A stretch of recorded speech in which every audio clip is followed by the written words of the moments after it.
Justin Dramino here with another Streamlab OBS tutorial for people who have trouble with their sources.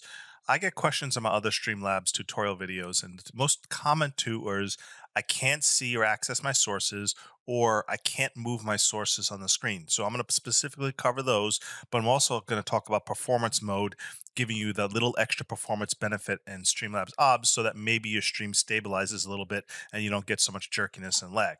So the first thing I'm going to show you is when your sources are missing. You could see here in my stream layout, I've replicated what some readers have been telling me that they can't see their sources. They could see their scene collection, they could see their mixer, but their sources are missing. This is pretty easy to solve because Streamlabs has a layout editor. So you would scroll over to the left, click on your layout editor, you find your source selector, you drag that to where you want in your layout, make sure you save changes, and then we'll take you back out of your editor, and then you'll see where your sources were missing. So most people complain about they can't access or find their sources. It's because it's missing in their layout editor, and it's really easy to solve. The other thing people complain about is not being able to move their sources.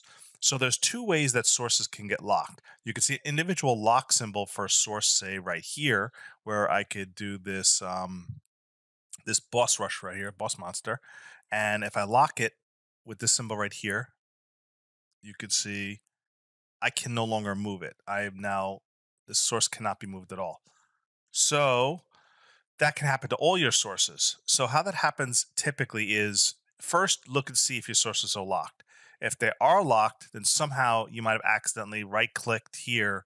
And then when you went to lock sources, you accidentally locked all of your sources. So you could just right click over the side on your preview area and do unlock sources and make sure all your sources are unlocked. Then what you could do is attempt to move your source and see if that works.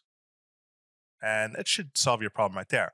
Another trick about sources is say you want to incrementally move your sources because your mouse isn't, sensitive enough or you can't get it aligned right. You could select a source and then use the arrow keys to incrementally pixel by pixel arrange the source exactly how you want in the scene.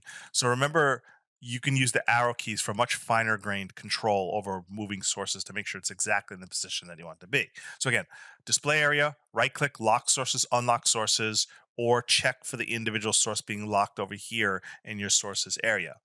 Finally, performance mode. You could see that right now, Streamlabs OBS is using 15 to 17% of CPU when I move the mouse. Um, and sometimes the performance mode, if it's using the CPU, especially to render or encode to stream, you can have some stuttering, you can have some frame rate drops. So Streamlabs does have a performance mode. You can right click in your preview area, and I'm going to show you what happens when I go to performance mode. Look at my CPU percentage usage right now. I'll not move the mouse because the mouse will spike the CPU usage. You see, I'm not moving anything, but it is recording, so it's using some CPU for that. And I'm about 15, 14% CPU utilization. I'll go into performance mode, which disables your preview mode, but then you'll see my CPU utilization now drops below 8%. So you can shave off almost half your CPU utilization from Streamlabs by disabling performance mode. Now, you won't be able to see your preview of what's going on in the scenes, but sometimes if your scenes are set up right, you know don't need to mess with them, performance mode can help give you that extra little performance boost to stabilize your stream. Any questions about Streamlabs OBS, let me know. Again, this is Justin Tribino from DragonBlogger. Thank you for watching.